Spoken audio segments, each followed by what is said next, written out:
We are finally here with the last topic of the making of America, and its final fifth topic are American cultures, which is how the cultures of America that are apparent today developed, and this started from 1877 to 1900s. Again, here's a key, you know the drill, just keep out for the reds, those are the most important. So the impact of reservations had a huge impact on the Plains Indians' way of life because it entailed the destruction of the buffalo. So after 1877, the US government policies became a lot harsher and many tribes were forced to move to reservations. And this is because after the Great Sioux War, the Sioux were split up to prevent future attacks because the US were mixed with feelings of embarrassment, resentment, anger that the Indians had beaten them. So they wanted that to never happen again. They just wanted to break that up, leave it in the past, but also bring their suffering into the future. And this is because not a lot of money went into the reservation, so they were still making the Indians struggle. The growth of railroad networks meant that more hunters were going out to kill buffalo because they were moving onto the plains.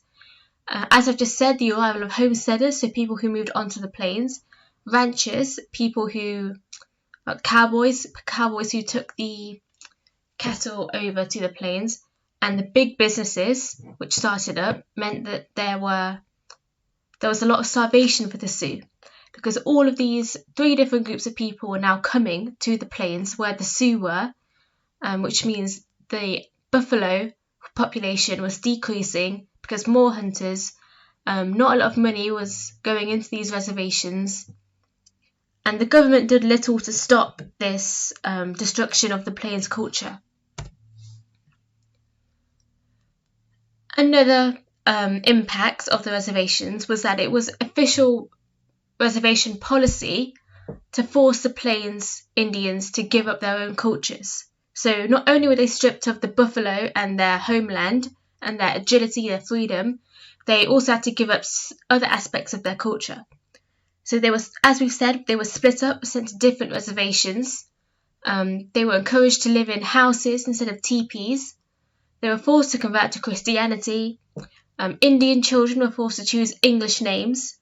The education system was quite biased. For example, in history lessons, Indian children would learn about how they attacked and terrorized the innocent white people, when in fact it was the exact opposite, as you would know by now. So a lot of propaganda and indoctrination, actually. The government took control of the Indian courts and forced them to set up government structures like the white people. So in every aspect, religion, education, in legal terms, in their environment, they were forced to give up their culture and adopt new white ways of living. Now, there were different groups of Indians who wanted to stop this, and a group that you need to know about are called the Friends of the Indians. They were a group of people who were against everything that was happening towards the Indian population. They saw a lot of problems with the system that was not set up for them, and they took a lot of action. So the first problem was that the government agents who ran the reservations were corrupt. An action that they took was reporting the corrupt agents and monitoring how much money was being spent on the reservations. The Indian children had no formal education, and as we said before, it was quite exaggerated to make the white people seem like the saviours and the victims, when in fact it was the Indians who were the victims. The Friends of the Indians then set up Indian schools where children learned English. They learned English so that they would have a better chance of getting jobs once they grew up, and this had a really good impact. Indians still weren't full citizens of the USA, so they didn't have the right to vote. An action that the Friends of the Indians took was that they persuaded the government to pass the Dawes Act of 1887, and it gave families 160 acres of land and also citizenship if they gave up their claim to tribal land. But we'll see how problems arose from this in the next slide.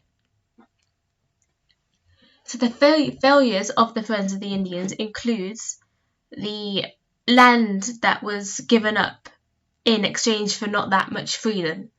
So even though their intentions were meaningful, many families did lose a lot of land, and by the 1900s, 2/3 of tribal land owned by the Indians in 1877 had been sold to the government, which again destroyed their culture, because land, being nomadic, was a huge part of the Sioux culture, and selling land means sticking to one place.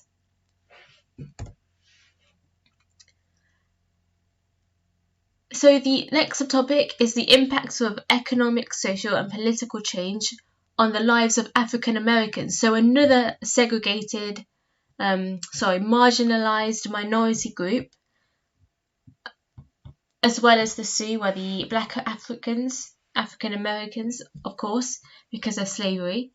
They continued to live in poverty after the end of Reconstruction.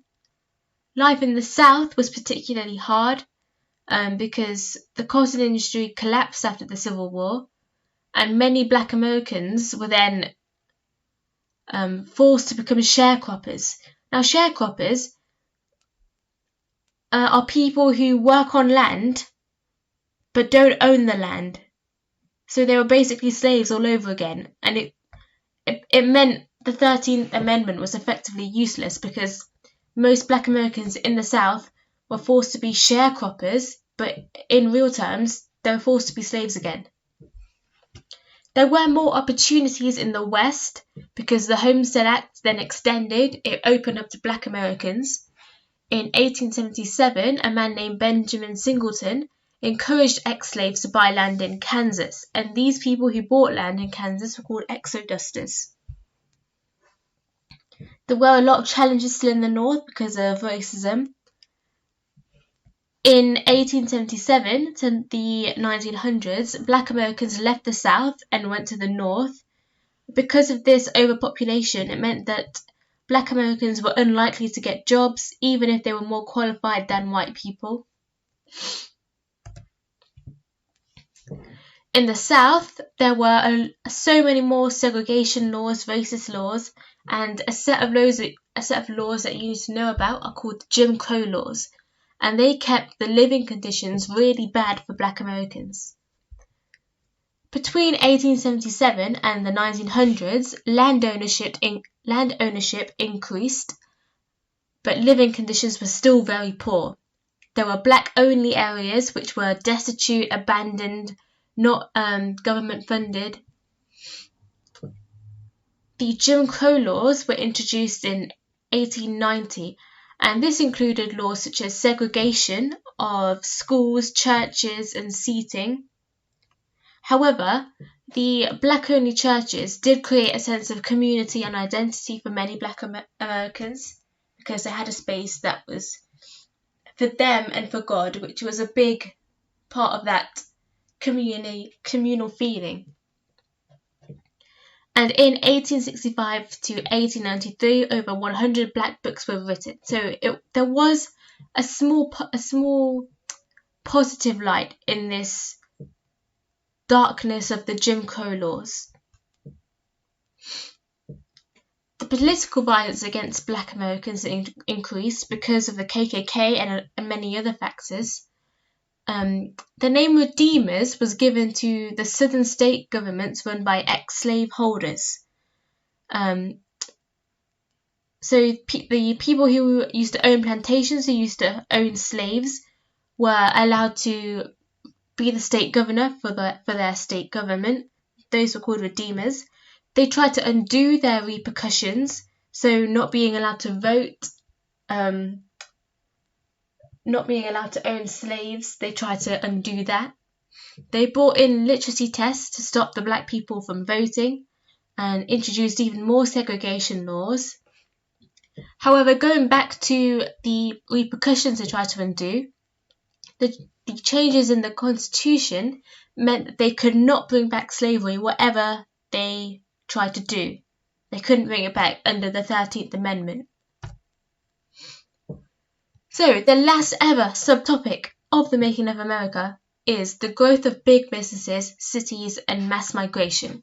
And this subtopic is basically about how America came to be the place that it is today, how it made a lot of its money, other than through slavery and stealing land, of course.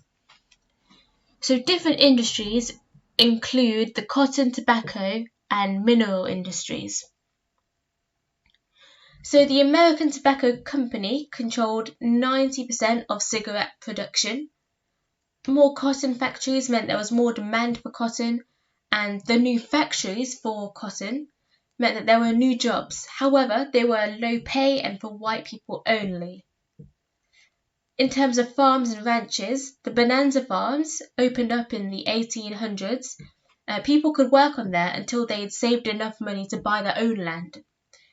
A few positives out of this was that it stopped competition between the farmers because the farms controlled the best land, water, and railroads. So you couldn't have a single farmer, powerful rich man, controlling the best facilities. It was owned by the bonanza farms. However, a negative was that the bonanza farmers used violence to intimidate the smaller farmers, and also black people couldn't compete. So this was a facility for white people only, as you can probably guess by now. Another industry was the mineral industry. Because there was a growth of railroads, a lot more coal was needed. Big corporations paid their workers as little as possible because they're just money-making machines. Because of this, a lot of people went on strike. There was a steel workers' strike in 1892. Black and Mexican workers were employed when white people went on strike, so they were just a temporary store of people, of employees who could just temporarily fill in when the white people are off on strike, which is obviously very corrupted and wrong. Trade unions were set up, but ironically, they stopped minorities from working, so they had a very limited impact. I don't really know why they're called trade unions because of that. But anyway, big companies had the ability to blacklist people and stop them from getting other work. So you can probably imagine what this was like for minorities. They would have had an impossible time finding work if this was a possibility for their white superiors. The cities grew massively, and this created new opportunities, but they often contained very poor areas. So the cities controlled the water supplies, so that meant they had more power. Overcrowding meant that there was a lot of disease, a lot of babies died and grew up with deformities and diseases. The cities drew people in with promises of work, education, and freedom, but as we've just seen, it's work, education, and freedom for white people, not the black and minority groups. Western cities were a driving force for women getting the vote in 1920s. Now, immigration continued to grow, but they often met racism and hostility when they arrived and when they lived in America. So the reasons for coming to America include the travel, which was a lot faster and cheaper. The economy was booming in the 1880s because of all the tobacco farms and mineral industries growing. The Jews were being persecuted in Russia, so they needed somewhere to go. The USA also offered freedom of religion and thought. So this meant anyone could come to the USA and practice their religion freely, and that was a good pull factor to the USA. However, living in America meant that most immigrants went to cities for work. And because of this, there was a lot of anti-immigrant violence because the cities were already overpopulated, and the white people thought that these immigrants were stealing the jobs from them. There were laws which prevented the Chinese from living freely in California, presumably because of the gold available. immigrants ended up in the poorest areas, as you can imagine, the areas which were funded the least, had the least number of facilities of clean water, the most diseases you can think of.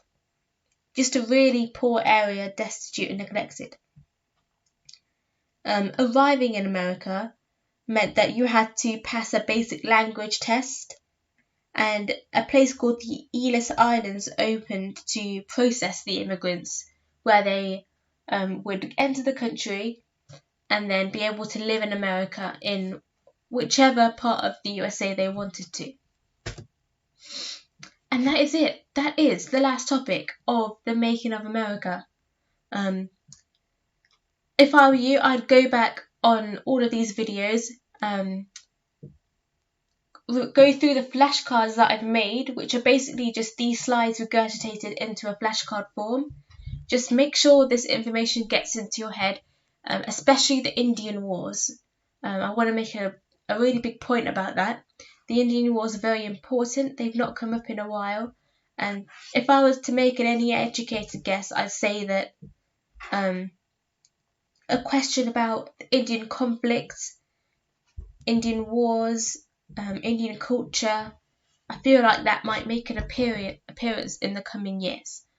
So, this is the end of the Making of America series. The next series is going to be the Norman Conquest, which is my personal favourite, mainly because it took me such a while to understand it, but that's kind of irrelevant. I don't really know why I'm waffling on so much. Anyway, next video, topic 1 of the Norman Conquest, and I don't know the name of it.